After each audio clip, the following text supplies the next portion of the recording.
Truth Talks. Please, I'm excited about the Truth Talks. They are addressing true fellowship and what it means, what true fellowship and corporate worship looks like according to the Bible. I will sing to the old rugged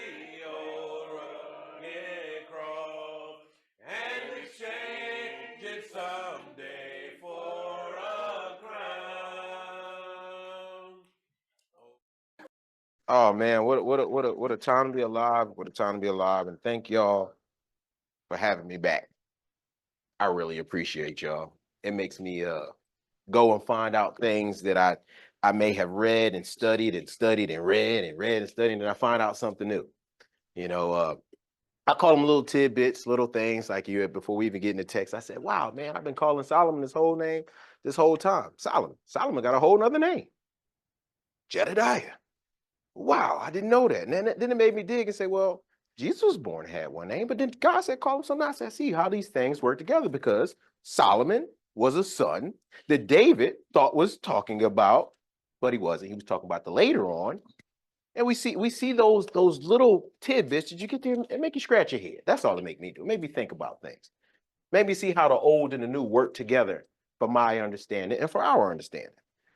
That was just one I pulled out. I had a great time studying it. And then I actually went and dug up some more because once I dig into one thing, I start digging into other. So I had to dig into this family tree because I wanted to know about Tamar, for those who read, Tamar, who she was related, how the relationship worked. All right, and I will explain some things too about royalty and how that works. So with that being said, let's do a quick recap. Where did we leave David at last? He wasn't hungry no more. We know that, right? Right. He finally got up and ate. Mm-hmm.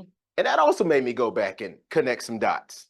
Because when the disciples were sitting with Jesus, what did the Pharisees tell the disciples?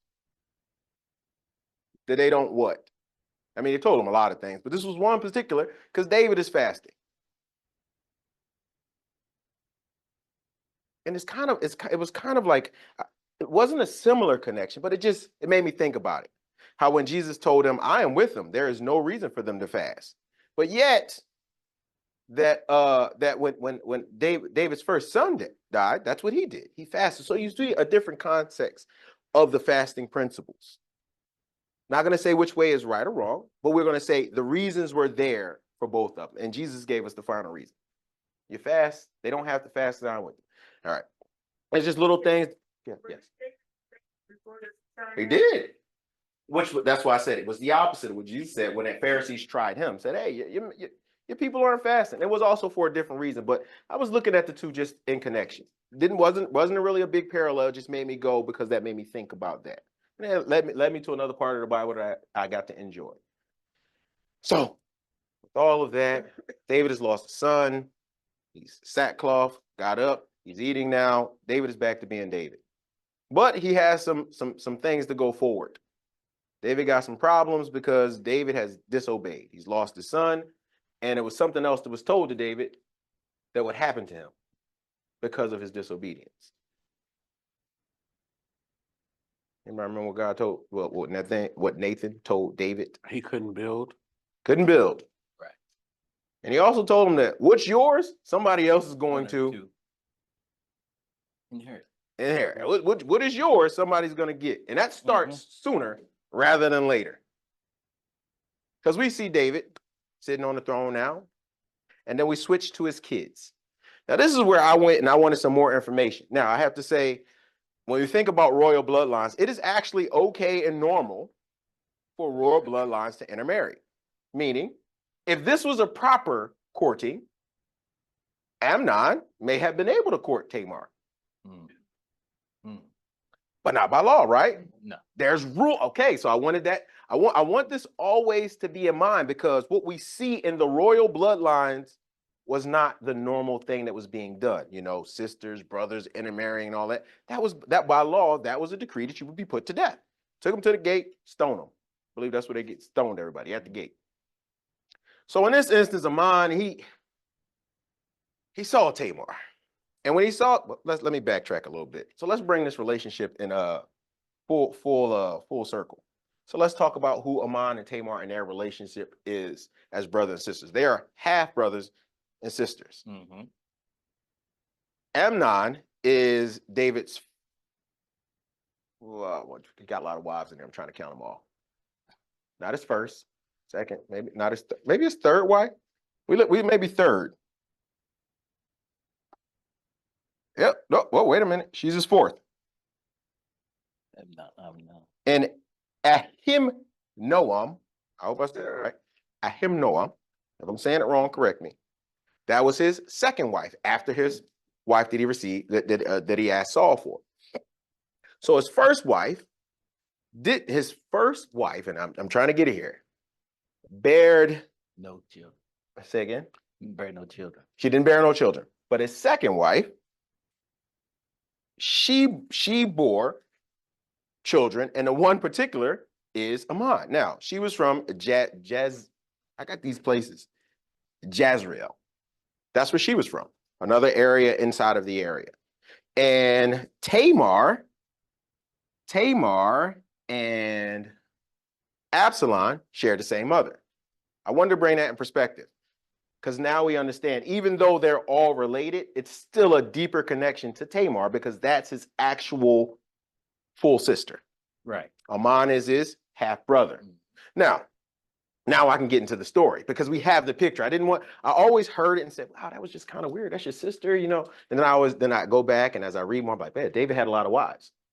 We forget that because the story goes right into Tamar. So these names always, Amnon said I love Tamar. She is fair. She is beautiful. She's a virgin. He loved her so much that it made him sick. I mean, he wouldn't eat. He just walking around like a lovesick puppy. Oh man, I really want Tamar. I really want her. He wants to do something that he knows his father is the king and as a decree that this is something that you should be put to death for. But he probably saying, hey, I'm the king's son. I can get away with this. What you got? No, go ahead. Okay. He said, I'll let you get yours. Go. Okay. So he said, I can get away with this. I can do this. So a friend of his comes along and say, you know what? Canada. You know what? You should have her. It is no reason for you not to have her. Isn't she fair? Isn't she a maiden? Doesn't she have beautiful gowns? Because when you were a maiden, it was customary for them to wear beautiful, colorful gowns. Right? And the mom looked at her and said, man, she is beautiful. And they came up with a plan. He said, man, go to your room, lay in your bed, fake sick. Okay, I'm gonna fix it. But what I'm supposed to do? No, don't worry about it. She's gonna come. Well, I'm gonna get her to come. So Amon's in the room and he comes up with a deep plan because it's not working. Everybody else is coming to see him, but the person he wants. So he says, oh, don't tell the king to come. Just have Tamar come. I want to eat the food from her hand. I mean, he's really like the sick brother. And she's like, what? My brother is sick. Let me go in here and knead some bread. Let me go in here and get the dough and get the meat ready. And he's like, oh, I can't eat it in here. I got to take it in my bedroom. Now, I'm going to tell you, modern times, fast forward to 2024, I think somebody might have been like, hey, this sounds a little fishy. You sure you don't eat the food in the kitchen? But once again, this is Israel. The kitchen probably was all close. So he devises the plan. He gets the sister in her room and he takes advantage of her. Now, this is a huge, huge impact because this is one of David's daughters. Now, I'm not there and I don't have all the historical accounts to say this is a virgin. Normally, they marry off the virgins to bring kingdoms together. So we can already count that one out. Well, next she's a virgin. So now she has to walk around the kingdom in shame. So she says, Amnon, please, you've done this to me. Don't kick me out in shame. And he's like, no, because he went from loving her as much to hating her even more than he loved her. He said, no, you got to get out of here. So she went out and she tore her clothes and she was, it's over for me, she said. Her brother Absalom, like, what's going on? So he gets the story and he takes her into his house. Now Absalom got a bone to pick. He got a bone to pick with the whole family. How can we have allowed this to happen? How do we do? How do we let this get here? How did this happen in this family where we're not supposed to be doing this, but this one, he can do it? So Absalom said, well, you plotted on my sister. I'm going to plot on you to kill her. So Absalom was where he was at, and he invited all his brothers down. Come on down, come and visit. And they all get there, and they're sitting around and eating, and he tell, I think he sends the rest of them away. Y'all go ahead. And they ride off, and he holds, and no, come on over here. And he runs them through. They have a good habit of bringing people in to where they're close enough and just stabbing them. They get it done. If you're going to do it, get it done. But this sets the kingdom in motion. Because now David is getting the news. Remember, the news traveled throughout the land. And David is hearing what? That all of his sons are dead. And he's in a full-blown panic. I got to mourn again? He full-blown sackcloth. He's going. And then the prophet comes and says, hey, David, it wasn't all your sons. Or it wasn't all your sons. It wasn't all of them. And then he saw him coming back over the hill. So we see that David has a little bit of fractured belief now. Because of what? Well, I lost one son because of disobedience. I've seen what happened to Saul. Could this possibly happen to me? Could it be? But we know that David has what? Something that we all possess in this room. Say again? Faith. What else? We talk about it all the time. David has what? It's two words. One starts with an E, the other one starts with S. Eternal salvation? Eternal salvation, right? Even though David is shaking and withering, God hasn't told David, I'm going to banish you. And so David is probably still a little worried. He lost all his sons. Is there anything that y'all could pull out? Because these chapters kind of roll on in a very simple story. It almost... Well, once that Absalom had done what he done, Absalom knew his father was going to be upset. He took off and fled. Mm-hmm. I said, Absalom, when his father knew it, Absalom knew that when his father found out, he couldn't go back to him, so he fled. Okay, he fled and went to Gershom. Mm-hmm. Okay, he went there, trying to get away from the hand of David. He was trying to get far. So, And as he was on the run, people would come to David and said, David, see your heart is to your son. He was like, still not buying it. So his right-hand man, Joab, said, let me devise a plan. Now, David is somebody who constantly get walked up on by random people. Not random, I'm saying random in the sense of telling a story. And they begin to tell David some things. And David hears these things, and automatically, I think if I was David, any story that was brought to me, I'd probably be like, hold on, maybe these last two was about me. You sure this one ain't either? But basically, the lady was saying that, hey, one of my sons committed a crime.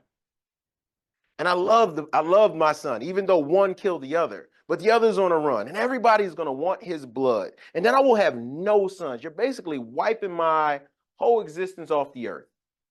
David was like, no, we wouldn't want to do that. It wouldn't be fair. Bring your son here, and whoever he is, bring him here.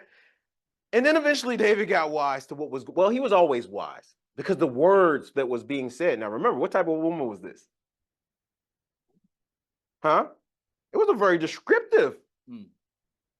It was a very descriptive adjective of this woman. It was several, but the one that started was a wise woman. He got a wise woman. So she was speaking with some wisdom. They couldn't send no fool up to David because he wouldn't have been, he had already been conversationally tricked once. So he sent him a wise woman, and she told him all these details. And by the end of it, it was like, yeah, no. Now, Absalom had been in Gershom for 3 years. And while he was up there, making a little name for himself. Absalom was popular. Now, also, Absalom had really, really, really, really beautiful hair. I think the only person in this world that I could say will be a visual representative. You can have your own, but you ever seen Troy Polamalu?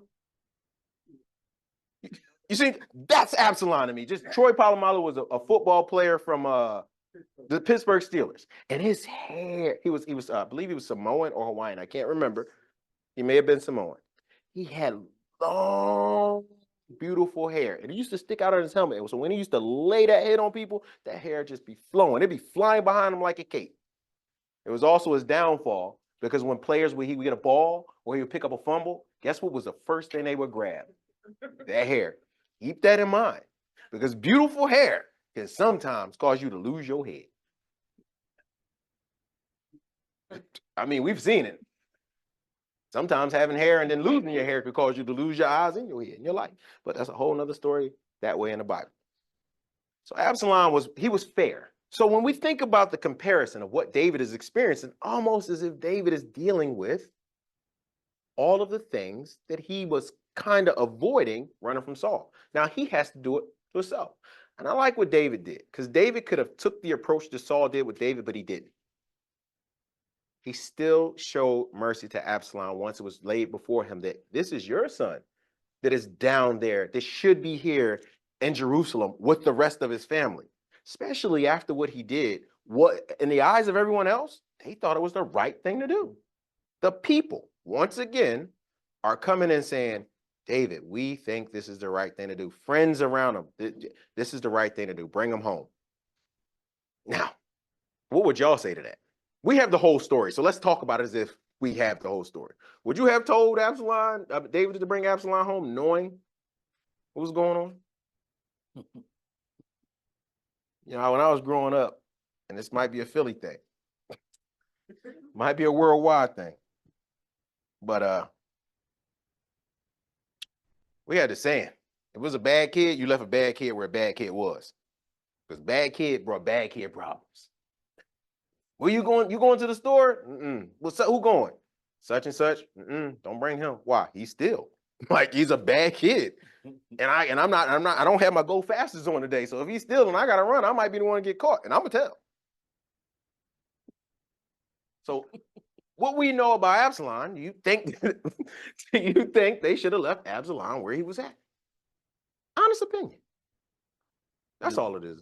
Do you think David should have left him where he was at? Where he was at? Well, see, you have to understand, David's heart was for Absalom. For his son. Okay, it was for Absalom. Mm-hmm. Okay, he forgave him, but yet he did not forgive him. If you understand what I'm saying, because he was brought back to Jerusalem, right? Mm-hmm. After dwelling for 3 years over in Gershom. Mm-hmm. Gershom, and he brought back to Jerusalem. But for 3 years, he did not see David's face. It was 3 years, right? So he was forgiven, but David said, he will not see my face. Mm-hmm. But yet he was not totally forgiven. Right. Okay. So should he came back? That's the question.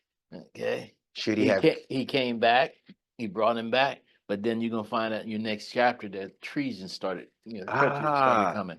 So yes, but the question is, if David was going to treat, what you got, sir? From what I know about the Bible, and then we have to understand in the Old Testament, or in the Bible period, especially in the Old Testament, families were way close knitted in the families of today. Mm-hmm. The fathers were proud of their sons. Mm-hmm. No matter what they did, that father never stopped loving the son because that was the inheritance. That was the next leader. So as we see in every instance that we see when it came to fathers and sons, they loved their sons. And they loved all of them. I don't care if they had 25 of them. Mm-hmm. They loved them all. So I think he would have went and got Absalom. Yes, he wanted him back because that was his son. And it was a different type of love that we see today. And it was because they did believe that was the inheritance. That if I have sons, we look at the past, right? The past was shaping how Israel was growing, but they weren't listening. They were just continuously repeating the same mistakes. I mean, I think by the time we get to some of the prophets, God is like, I weary with these folks. They make me tired. I just want to, can I wipe them all out? And like, it's like, should I just do this right now? Like, sure. And all the prophets like, what do I do? Like, what do you do? What do you do with that question? You pray like Moses did. Mm-hmm. That's the only thing you can do. So yes, they are very proud of their sons. And Absalom coming back, if David wasn't going to bring him back with that type of pride, then he should have left him where he was at. It would have been better in Israel if he didn't. If he not. If he just left him in Ger, maybe if he went to Absalom and they met, I don't know. Well, he didn't, and he brought him back. And when Absalom came back, Absalom said, "Oh, okay, this is how you want to treat me." And when I come in, make sure y'all blow the shofar and tell him Absalom, King of Hebron, is coming back. Oh, he was laying this all down early in the game. Absalom wanted to make it known that one, my father knew what happened to my sister, his daughter, but my sister. Now, I always think about relationships and how people say, don't talk to my mother like that. And it's like, wait a minute, that's my mom too. Like, we just having a conversation. No, so people take relationships with siblings and parents very serious. Well, this one right here was Absalom's opportunity, not just to take what happened serious, but he said, I can see the throne. I can see the throne. Mm-hmm. But how do I get it? David is still bringing people in. The people still come to David and they say, well, David, if this coin is that coin and that coin is that coin, can you help us out? And David will say, that coin is it. And the people say, you know what, David, that is right. I'm going to go and take my little bit of coins and I'm going to go over here. So Absalom said, well, how do I get to those people before David do? To the gate. Well, if they're taking people in and out of the gate when they commit crimes and I'm To going to just the gate. stand at the gate. Mm-hmm. And Absalom did just that. And when people will come in, he would write rule. He would show them, he would tell them, this is what I did, and this is how it should go, and you go ahead. And they would say, Absalom, oh my goodness, you sure we can't talk to David? David said, no, I'm the only one that's here. I'm the one here at the gate, taking all the information. I got it covered. Now, once again, I go back to another question. Should David have came and did something about this? He didn't. He didn't. And it got so big that the people said, we want Absalom. We want Absalom. And not only we want Absalom, I think we want to remember. Now, this is the thing about people. They think they want to remember what happened between Saul, too. We ain't forgot. Oh, we know what you did. But we're going to deal with Absalom right now. So Absalom is setting himself up to be great. Eventually, he sets himself to be so great that David has to lead the kingdom. And I'm kind of moving through the story. So if it's other parts here that y'all want out, this is the meat and potatoes. And we can go. I'm gonna give y'all. Well, actually, this is the peas and the carrots. The meat and potatoes y'all probably already read. All right. So if you don't like the way I'm telling, just push the peas and carrots off to the side and say, I read it like this, and it was a good time. So Absalom finally rises himself up. David has to run. All right, and I know I'm moving through the chapters fast. David has to run. All right, now while Absalom is there, I'm gonna tell these stories kind of simultaneously, but also in parts. So if you want me to get to specific text, we can do that as well. I know a lot of people are following the text. So where we at? 15? Yeah. All right. So Absalom got David on a run. And as everything is accumulating, David is like, hey, look, I gotta go. A lot of people want to join David. A lot of his most valuable men. And as they're coming down, they say, we'll go with you. David said, no, you stay here. I want you to stay here because it'll be better for you to stay here than going out with me and having to go through everything that I went through. Why is this? Because David has suffered this path before. As a king, I have to say, I take my hat off to David. Because David could have probably wiped out Absalom before he started getting his chariots and his horses and everything else built up to march and start a true fight.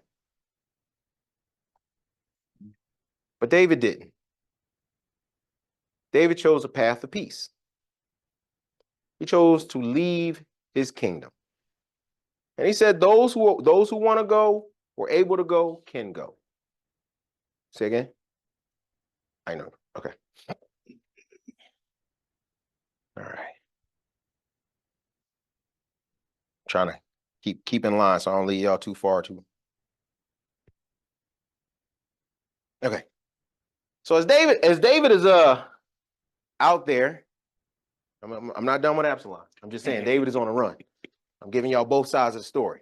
I want y'all to understand that all of this is happening at the same time. David's authority in Israel is being split by his son.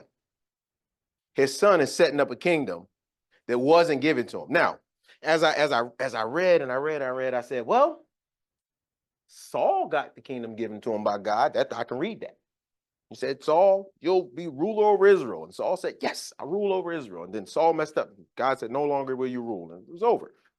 And then up comes David. And David rules over Israel. And God says, hey, I'm going to do this, this, and this. But he never said, you'll lose rule over Israel. So Absalom sitting in a chair, he's not supposed to be there. But yet, it is still for David's chastising. Because as we see, David is in the mindset and understanding it.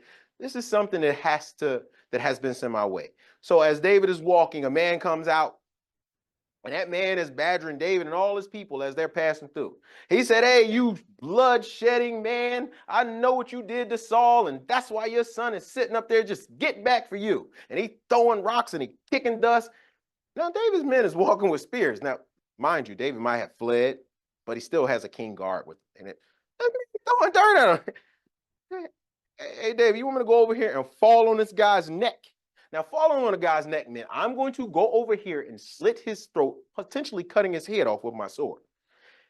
And David's reply was probably the most humbling way that when you're experiencing something, to give it back to God. Anybody knows what David said? Go ahead. I don't know how I had on my notes highlighting and somehow. In the overall story, there's a lot of things that, we tell a story, and it's important that we tell a story, but as we tell a story, we keep in mind that God says everything that we're reading in the Old Testament was written for our admonition and for our learning. But since that's true, while we tell the story, there are certain things that we can glean that were true for David and Absalom and are still true for us now. And one of them is God is no respecter of persons, right? When he says in Galatians, whatsoever man soweth, that shall he reap. He doesn't say, well, I also said David is a man after my own heart. So since he's a man after my heart, he doesn't have to reap what he sows. Well, David not only allowed sin at times, he didn't punish it when it came to Absalom. So God is going to always enact what David, not only Absalom is going to reap what he sowed, which is what he actually did, but best believe to whom much is given, much is required. So when the Bible says to whom that knows to do sin, to do right and does it not, to him it is sin. So when we know, David knew that what his son was doing was wrong or whatever else. Both of them. And he didn't address it. So you're going to see Absalom get what he sowed, but you're also going to see that same spiritual concept when it comes to not addressing sin, allowing sin. I mean, we've seen that with Saul. Not agreeing with God when it comes to sin. And the scriptures tell us that God abhors. He doesn't just say he doesn't like, he says he abhors. There is not a higher weight or punishment or disdain. That's a better word. That God has for sin. And I think in this picture, one of the things we can withdraw is you're going to reap what you sow. Yes. And yes. Some time to find what. No, I had it, but you brought a great point because David is allowing a lot of things to just run rampant in Jerusalem. And there's children. I'm sorry. I'm gonna cut you off, but you have to understand also that David started to see. Okay, well, you're right. Okay, and it just builds itself up. It just continues to snowball, as they say. So David that's chapter 16. He got blessed and cursed. The very next one. Like I said, I tell the story. So it just flows out of me. So I got to go back into the text every once in a while. But I got my notes. So David is now on the move. And I don't want y'all to forget Absalom is over here doing stuff too. Absalom is building his army. He's raising up chariots. He's planning on having a great night, too. But there's also other underlying things. David's right-hand man, Joab, is saying, hey, I need to go and pledge allegiance to Absalom. Now I'll give it to Joab. Joab said something that made sense. He said, well, your dad was the king. He's not here anymore. You are. So I'm going to do the rightful thing and work service the king. So I can't fault Joab. But then there was also prophets that David knew that were no good. And he said, go over there and give Absalom prophecies. But you go over there too and make sure you give him another, make sure that prophecy that he's doing is okay.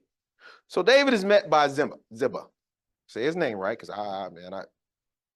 David is met by Ziba. And Ziba comes out and Ziba said, hey, David, I got some loaves of cakes, some flour, some food, some stuff. It's on the donkeys. I got it loaded up for you. And David's like, who sent this out? And he's like, oh, Mephibosheth brought this out for you. Oh, Mephibosheth, well, he can't come because his feet is lame. Let him stay back there. Let him stay back there, and establish himself. And I'll take the stuff and we're going to keep going. So now David is walking down the street and I'm going to say this one too. Boy, they got these names. Shemiah.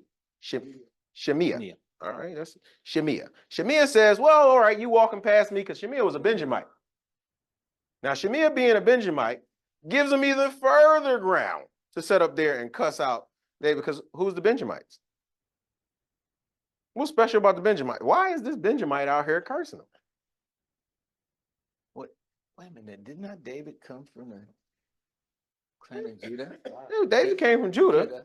Well, where the Benjamites come? Why is this Benjamite got such a groan with King David? Oh, because Saul was from the tribe of Benjamin. So you walking through this land where Saul used to be king, and now you gonna get every rock, every bit of dirt. All right. So this is family. As he's passing through, and he's saying, David said, if this is what's happening to me, then it must be from God. So let him curse. Let him do what he does, because it has to be done. I can't change what he's saying. You want to fall on him and kill him because God is, this is it. This is my walk of shame. And David said, okay, we're going to keep walking. Now, as the plot thickens, Absalom is saying, well, I don't build up my chariots. I don't got Jerusalem. And then one of his prophets, priests, come and say, you know what, Absalom, it'd be a great idea. Why don't you go ahead and sleep with your dad's concubines? Create your own next legacy. Create your own kingdom. So you can be great like your father is great. And Absalom said, you know what, that's a great idea. But I'm going to take it to the next level. I want them to go to the highest hill in Jerusalem. And I want them to put a tent up there, open, so everybody can see what I'm doing. And bring every one of his concubines up there, and I'm going to lay with them all. And Absalom did it.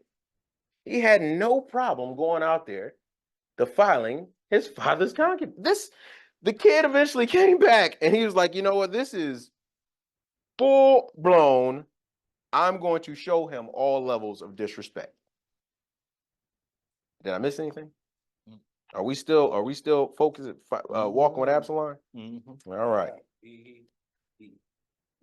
Say again? He had no issue. None at all. That goes back to my point. Absalom had no issue with sin. We can look at in the story, well, he was sinning when it came to our concubines, or David was sinning when it came to Bathsheba. But the point of the matter is, you see how lackadaisical Absalom is in his mindset regarding sin. Like you just said, he had no problem with it. Just like today, a lot of people have no problem with sin. Of course, if they don't have the Spirit of God, they don't have no conscience regarding it. But the people of God, unfortunately, there are people who are children of the Most High God, whether they're unlearned or immature, and they have no issue with sin. And that's a problem. Yeah. Oh, Absalom brought full-blown sin back to Israel. Israel is now in a state of, it might as well be Gath. I mean, think about it. What's the difference, right? What's going on right then and there? And I always think like, I used to think, well, David, you ran. No, David didn't run. God took exactly who he needed from the city of Jerusalem to preserve the coming king. No move was made without God, and even punishment. My mom, I love her to death. you know, and I had a country mama. She raised me in the city. So I was a city boy with a country mama. So the beatings I got was different. You know how hard it is to find a switch in the city? Like, look, In the city. in the city, I'm walking around the whole town trying to find trees that one looks good. And you couldn't come home without it. And I said, Mom, Come on. when I was the type of kid, I said, Mom, can't we just use one of my belts? Because going on a whole little city hunt, no, she had to get them switches. So when you think about it, David, even with discipline, you got to move around and get where you're going to be disciplined. So David is moving. But while David is moving, it's still people. Now, I believe I'm moving fast. 17. You're 17. Are there any questions, additional meat that you want to go ahead? Just Please. to go on the back on what Mara was saying, Absalom was trying to establish the kingdom on strict immorality, just straight against God himself. Okay. And so David was seeing another picture of what David had done to begin with. So go ahead and say. Obviously, he thought little of David's position over Israel. He thought not only little of David's position where he usurped authority, but he thought little of who appointed David. Of who you said who appointed David? Who appointed David. Okay, it's like if Peter was a pastor here now, and I may call him pastor all these years. But as soon as Petey mess up or say upset me, now I treat him in such a way to where I don't want to treat him as not only my pastor, but a pastor. So what I'm doing now is revealing how I always thought. It just took a situation to bring how I always thought out. You see what I'm saying? And I only called him pastor because things seemingly was going right for me. You know? And so this is what happens here. Now this is his dad. And sometimes familiarity brings this on. This is my dad. But this is Absalom always dismissed the fact that God put his father as king. And because think about it. If he really, really held to that God put his father as king, he would know that he can't overthrow it. You see, that's what he fooling himself at. He didn't want to, but he knew he couldn't. Right. Now that's kind of hidden in the story here. Right. You just see, you know, one guy trying to overthrow another, you know. But we're not talking about just overthrowing a guy who put himself in office. God put him there. Right. So actually he's fighting against God. Right. Oh, definitely. But this fight that Absalom is totally unaware that he's engaged in, David is fully aware of what he's doing. Once again, David didn't have to run.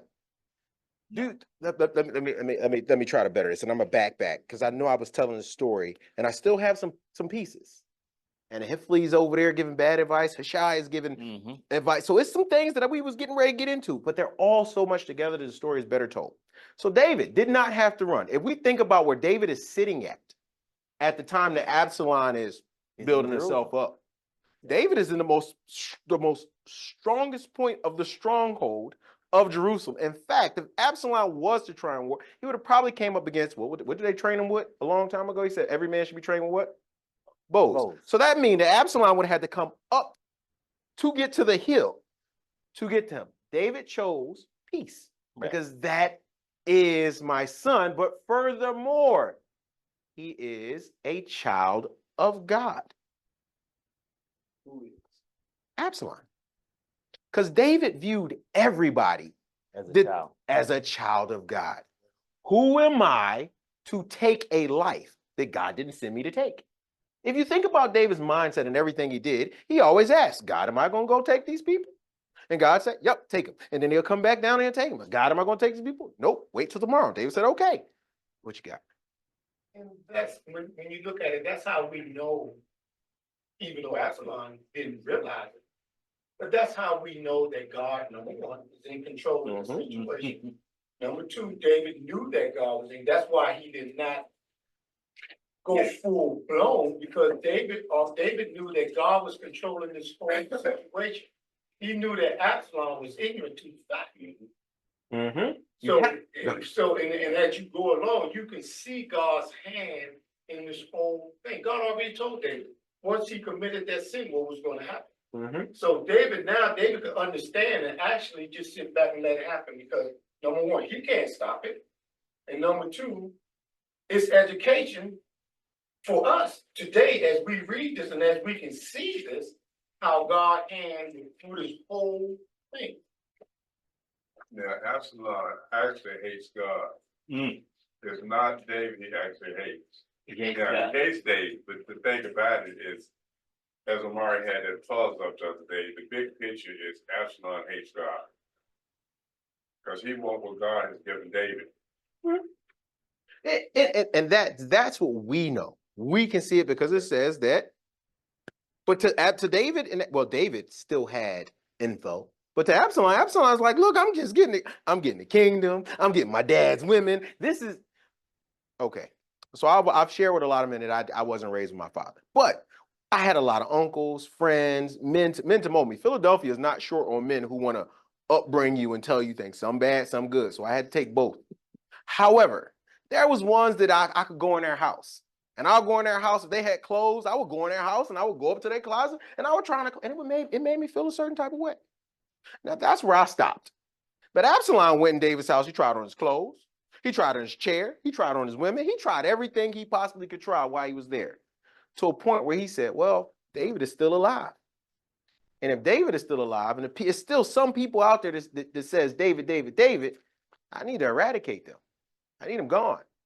Now, all of them women that Absalom went in, I want to note here, they didn't have one son. So even the things that he was trying to put on the earth failed. We're going to get to the part where he didn't have any kids. I'm just bringing y'all fast forward to how his plan is falling apart just as fast as it's building it up. So Absalom says, well, let me get some guidance. So he goes down to Hippolyte and he says, hey, what can I do? How can I get David? Should I go here? Should I do this? And it was a good plan. But Shah said, no, we can't do that. We can't go there. We got to take it this way. And thus David was saved. And I'm summarizing here. But thus David was saved. Right? And then David gets some food and grain. And eventually Absalom says, you know what? We need to go out and take this battle array to my father. I can't have this. I know where he's at. Because we have to look at the lands that David was. Once again, David is on what I call the world tour. Now, when you look at some of the lands that David went through, let me get to those lands because I believe they was in the last chapter 17. All right. So if you go to chapter 17, we're gonna go to 26. Start right there because Absalom is now saying, hey, I'm gonna get my dad. I gotta kill him. I've done everything to make him come back here, to take him out, and he didn't. He should be full-blown steaming. Whatever men he got, he should be coming up here trying to, and he's not. Why am I getting peace from David? I'm doing so many non-peaceful things that I should be getting nothing but war. He should be plotting, especially David is a master warrior. He's a master warrior. David has been in battles that Absalom could only imagine. David had to make sure that Absalom, now I'm gonna tell you, we say this, and I know it doesn't say it, but David had to make sure that Absalom was gonna be all right in all this because he left him Joab. All right. I know my son is weak. I know my son is foolish. I know my son is doing all types of crazy stuff. Joab, I know you want to come with me, but I don't need you here. We've done this before. We ran this gamut. We've been fighting the Philistines, fighting the Jebusites, fighting everybody and anybody. I need you to stay here. I need you not to just not stay here to watch my son. But I need you to be in the kingdom because I'm coming back and I don't want my army. I don't want my army to go with my son and say, let's take the whole entire army and just go over here and fight a fight that I know my son going to lose. And then I got to come back to Israel and rebuild. He knew that. So he left him a general with a battle mindset. But not just a general with a battle mindset. A general who understood service.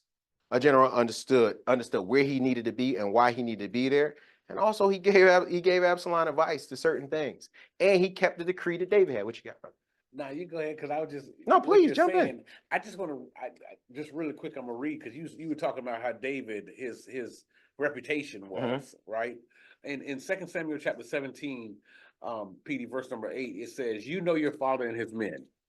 They are fighters, and as fierce as a wild bear robbed of her cubs. Besides, your father is an experienced fighter. He will not spend the night with the troops. Even now, he is hidden in a cave or some other place. If he should attack your troops first, whoever hears about it will say there has been a slaughter among the troops who follow Absalom. Then even the bravest soldier, whose heart is like the heart of a lion, will melt with fear, for all Israel knows that your father is a fighter and that those with him are brave. So I advise you, let all Israel from Dan to Beersheba, as numerous as the sand on the seashore, be gathered to you, with you yourself leading them into battle." I'm gonna skip down to verse because it talks about the Lord here. In 14, it says, "Absalom and all the men of Israel said, the advice of Hushai the Archite is better than that of Ahithophel, but the Lord had determined to frustrate the good advice of Ahithophel in order to bring disaster." That's it. Absalom. That's it. That advice that was initially given. Hey, let's get the armies together. Let's go do what we need to do. All right, that sounds like great advice. But God is, we said it. God is the one who's in the kitchen cooking the meals. So Absalom thinks it's good, but it ain't. It's bad. And we can ready to see what's going to happen to Absalom when he go and try to ride out on David. But let's get to what David is doing too. Because remember, I said all of this is happening. We got bad advisors, we got good advisors, we got spies in there, we got David on the run again, somewhere probably in a cave, but still just as dangerous and fiery as he was when he was in his youth, because David is now 30 plus, right? He's not, so I'm gonna tell you another thing I learned growing up, getting this in, men get stronger at a certain age. I think he would have had a better chance going after David when David was a wily young man. He probably, too bad he wasn't born.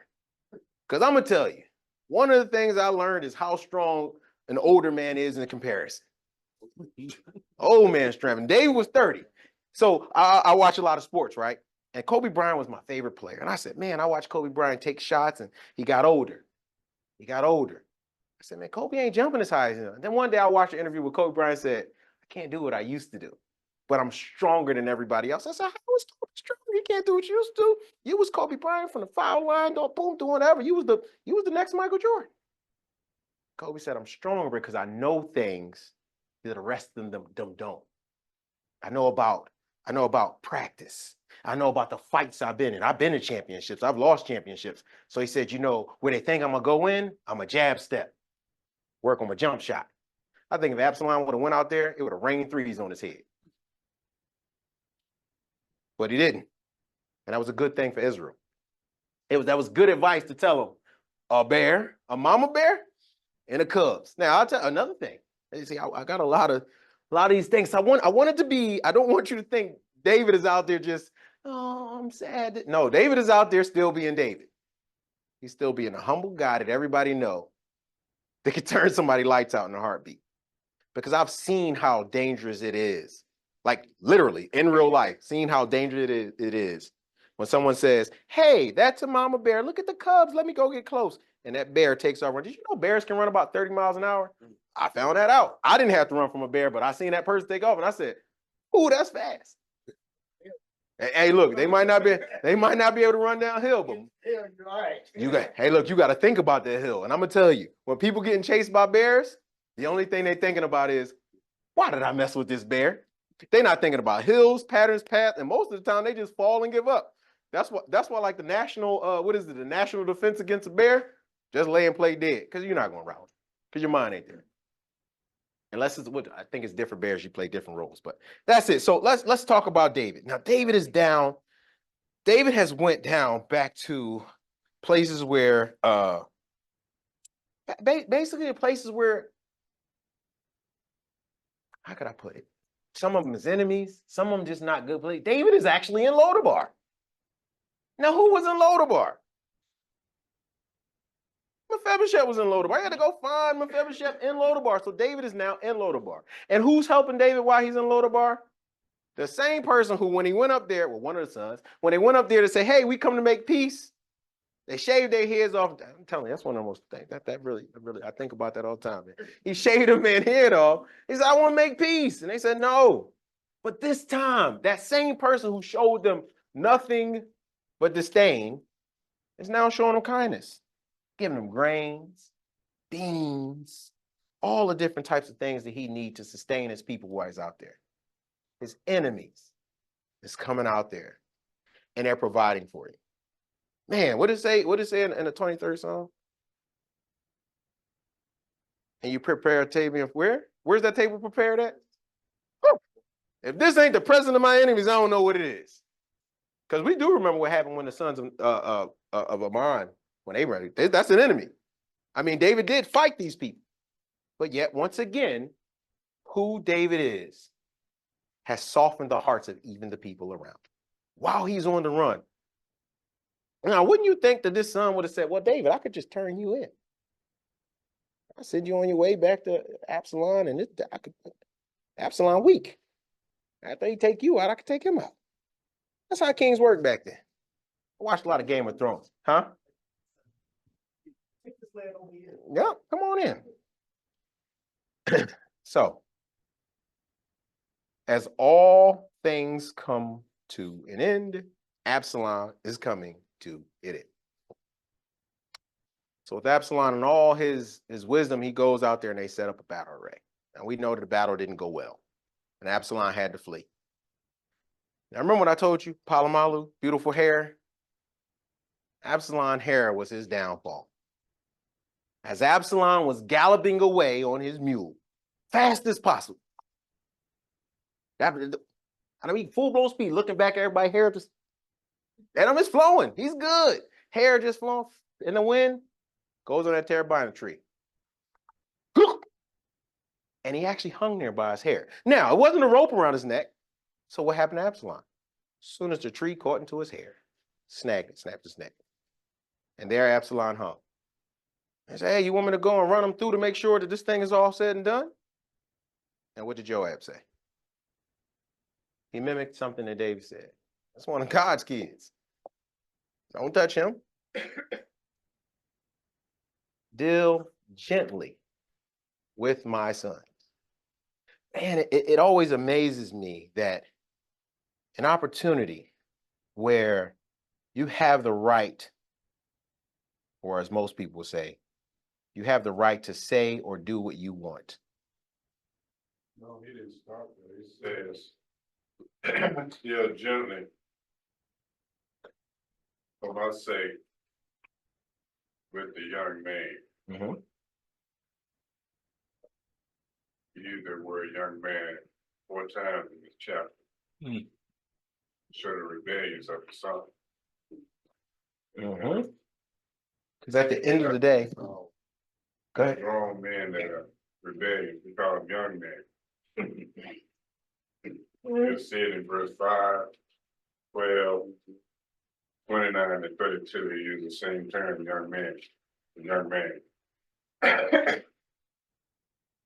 So here's where it says, but Joab, and chapter 18, 12. But the man answered Joab, though I were to receive 1,000 pieces of silver, I would have got paid to do what I was getting ready to do. I would not raise my hand against the son of a king, because in our hearing, the sovereign commanded you, Abishai and Attiah, saying, take heed, you who go against Absalom. Now, was this because Absalom was a great warrior? No, because it was David's son. Because even on the run, David had put a decree out. I better be careful dealing with my son. Because you seen what happened when somebody brought me Saul head. Or said it brought me Saul crown, what they did to him. How you think, how much more do you think I'm going to bring down on you if you touch my son? I'm running from him. You better run too. Right? Because if the king is running, then you should run too. I'm going to follow the king. If the king is saying, if the king is fleeing Jerusalem, what makes anybody else think that they could lay a hand on Absalom? It's those things that when I think about everything that was going, man, this thing's all over the place. Everything that was going on with Absalom, and how he had to be on a run, or how David had to be on a run, right? Key word here is had to be, because he didn't have to be. Absalom taking his kingdom by force, or what we think is by force. We know that God is orchestrating it. David is still merciful. And as we think about the lesser David's mercy, as the mercy of a man, we can only think that the greater David, his mercy is a billion times infinite. Because this is somebody who it's being shown consistently throughout the text when we talk about King David. Now we say, well, David can't be merciful because he went and he slaughtered all. Well, they were told to be slaughtered. David never raised, say again, he was obedient, but David never raised a hand that he wasn't told to raise, except that one time. And even then, he tried to sidestep his own hand. What you got? Got something? Okay.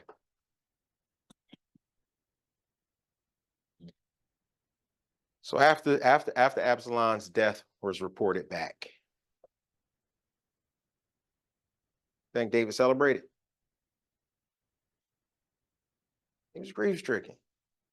So once again, David had all the right to be who he was, what he wanted to do, however he wanted to handle it. David chose a different path. He chose a different path, and the outcome was still the same. Absalom was no longer sitting on the throne of Israel. David is getting ready to come back home to Israel. He's gonna get busy doing what he needs to do. Things are going to start moving forward for David towards what Solomon has. Now we still got some other sons. Now they're gonna start saying, "Hey, wait a minute, I'm the king now. I'm taking over. David's getting old. I'm the king now." But David does something else that you had. Did anybody go back and cross compare them notes from Chronicles? All right. Remember what I told you? David era was his first era that's not in Samuel, but it is in Chronicles. David decides to number the people. Now, God didn't tell David to number the people. Right, it's very short. It's very, and this is why I say when you read Chronicles and Samuel, when you put those two books together, you'll see a whole picture of the good and the bad that David did. I'm not here to say that David was a bad person. I'm just here to show you that there's a reason why they call David the lesser David, because he still was just like you and I. He was human, but he was something way more than you and I, because he was the greater David. I mean, the lesser David. He still has that title. Make sense? He was a bad. He was a vat. For lack of better terms, to say he was a vat. He was in the same boat that we was in. He was a son and needed to say. He needed to say. That's the best way to say it. Especially about David King. He said that about Israel too at one point, didn't it? God is a constant reminder that it's not about the person, it's about the mission. God made David a promise. Now, if David would have got wiped out by Absalom, then that promise would have been, but he made David a promise. And this promise said it's going to come from your loin. Now, we see that Absalom ain't it. Abishai is dead. Solomon is here, but Solomon is the second child. We took first. So we see that it's this not God, but it's coming through flawed system. For that reason, nobody up until Christ was perfect. You had 43 generations, right? Is what Christ came through. 43, I believe, right? 43 generations Christ came through. So that what is it? 43rd generation is where they perfected it.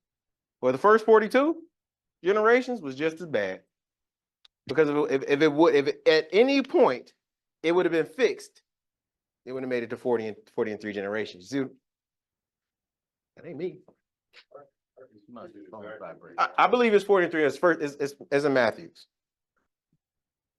And then if you look at that genealogy, it shows that none of the people in that genealogy was right with God, in the sense when Romans 3 says there's none righteous, that includes everybody. You know, even those people in that genealogy. Now with David, Now with David and David is mourning. He's lost his son. But we still see a little bit more of the fractured system. Because as David is mourning, that general that was up there with Absalom, some funk must have jumped off on him too. Because what did Joab do? Joab said, hey man, this was supposed to be a day of victory. We're supposed to be celebrating. And you running around over here crying over this man. He took your kingdom, win your wives, and you crying over him. What's your problem? How could you do it? Now, we do understand that Joab has been multiply just out here just avenging David where he can and take a sword here and stab here and whatever. David is like, hey, I need you to relax, man. We lost enough today. We don't need for this to keep. I want to mourn my son. I want to mourn my son, and then I need to get back home. I need to get back to Jerusalem and put these things back in order. Is there anything that anybody want to pull out? Because we are really like wrapping it up. And I'm not running through it real fast. These are just the things, the events that are taking place. Because we see things to come as you continue on. If you get, once the, get into the next chapter, we'll see how the kings fared way worse. Who killed Absalom? Who killed Absalom? God did. Okay. Who did God use to kill Absalom? Joab. Right. And stuff. So. And they already broke a rule. Mm-hmm. Because David said, don't do what? He said dealt gently with him, but he back in the 1814. Mm-hmm. Then Joab said, I cannot linger with you. And he took 3 spears in his hand and thrust them through Absalom's heart while he was still alive in the midst of it. I said he broke his neck. I'm sorry. Timberlake tree. Yes, because he was hanging. He was hanging. dangling. I'm sorry. He was dangling. And hanging. He was dangling by his hair. I'm sorry. I said he Right. broke his neck. I apologize. That was a mistake. No problem. Thank you. No problem. So after that, Joab is now. Blew the trumpet. That's Yes. why he was wanting to celebrate victory. We want to celebrate victory. I was moving so fast. So Joab now is saying, David, I did the deed. We should be celebrating. We're not. David's saying, I need to get back to Jerusalem. I need to get back to my throne. I need to set my house in order. In fact, I'm also going to remember the people that when I was out there, the ones that talk bad about me, the ones that wouldn't help. I'm gonna forgive them. Bring them up here. Let's feed them. Let's take care of them. So we look at chapter 19. Or 19, right? After David and Joab has their interaction, Joab's like, hey, we should mourn. We know that becomes a sour between the two. You know, eventually later on down the line, Joab gets his as well. He tells David about shaming and everything else. And like Pastor Allen said, when anyone disagreed with whatever David was doing, weren't disagreeing with David. No, they were disagreeing with God. They were disagreeing with God, even whoever it may be at whatever level they may have set up. And we've seen Joab multiple times. If it wasn't for David being there, Joab would have. I think if David would have, Joab would have saw Saul in the cave that day, the story might have changed. Joab might have got ran through. Who knows? But it didn't happen like that. But we seen he just kept kind of kicking the bear. It killed Saul. He would have several David times. stopped it. Several times. What I'm saying is, we seen was that bear you said, Amari? We see Joab keep trying that bear. He forgets that, hey, you saw what I did. Why are you defying me? I thought we was friends, but that's not the case. And as David mourns Absalom and he goes back up to Jerusalem, he pardons his enemy. Remember that guy who was throwing stones at him? He said, you know what? I forgive you. And 1,000 men. And of Benjamin. He seen Ziba, he said, hey, the servants of your house of Saul and his 15 servants and sons, I forgive them. And he went over on a ferry boat. David was in such a forgiving mood. He said, I'm going to go everywhere. Cross over to Jordan. Forgive. He had a very forgiving heart.